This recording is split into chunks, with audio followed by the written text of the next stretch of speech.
Well, I think that we start with Shenzhen. We start in urban China. I mean, not where you would think, not in way back in Confucius, Shandong, or somewhere. Where does the story start? And it's starting in restaurants and the normal life of young people that have come from the countryside into Shenzhen, right across the border here from Hong Kong.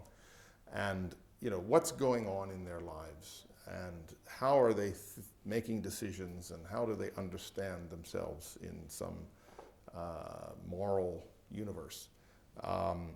That if there's religion going on in China today, let's find it, right there. And so we took a journey in a sense, because that urban-rural relationship is so crucial. The emergence of the Chinese city and how people are emptying out of the countryside, and emptying, it's still hugely populated, but this process is so fundamental in terms of how China is changing that we wanted to find how religion's working in the rural-urban relationship in that migration. Then we went on the periphery and we looked at the ethnicities and the minorities and how China is relating to its neighbors, because all those minorities with their religions that are different from the Han, perhaps that sort of then relates to how China is interacting with the world around it. And then this curious way in which Chinese do religion, that it's not just what you believe in a cognitive sense. That's what do I remember as a young person saying, what is it that I finally believe in, or what group should I affiliate with? Well, am I a Christian? Am I a this or am I that? That's what one has to figure out in life, right? Well, and it's hard but it's not so much just sort of for once and all decide I affirm this and that's what I am. It's saying there are many ways to do religion, and that is obvious in the Chinese world. And so that Adam Chow's chapter is very enlightening to me to see sort of religion at the practice level, in which then each individual is synthesizing everything around through his experience. And so the nature of religion even emerges here. There are 2 chapters on history. I'm a historian. I love the sense of how this has evolved into the modern world. Questions about gender, questions about health and the body, and illness, and why bad things happen to good people. These are fundamental questions, issues of death and the other world, and then all these issues around the state and how the Chinese state is regulating religion and trying to regulate it. What is it trying?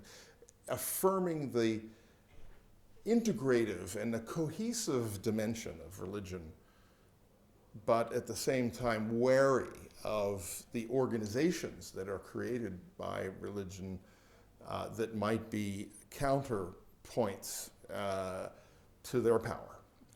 So this skepticism and doubt about that the Chinese state has about religion. So understanding that story of how a Marxian communist regime in China relates to the religious question in the 21st century, hugely important and interesting. We wanted to capture something not just about mainland China, but Taiwan and Hong Kong and even Singapore, and this issue of the globalization of Chinese religion, that it's really going out as China is going out, that China is becoming a world power, and it's a question of what culture and civilizational contributions it can make, not just as a new military power, as an economic powerhouse, that what is it going to mean for the broader world as Chinese religions begin to travel, begin to become portable, begin to make sense to non-Chinese people? I mean, do you have to be Chinese to be engaged in Chinese religious practice? Well, not necessarily, although a lot of them are deeply embedded in the language and the culture and the history of China. So, but who's going to make that culturally more agile and transforming, as the globalization process means Chinese are moving out, foreign people moving in, learning from each other. So we have a chapter about how Buddhism and Taoism are being adopted in the U.S. and other countries around the world. So that brings the broader world into the questions of what is religion in China and how it's evolving. So this is a big story about what will be this cultural contribution that China will make after going through such a fractured and difficult 20th century and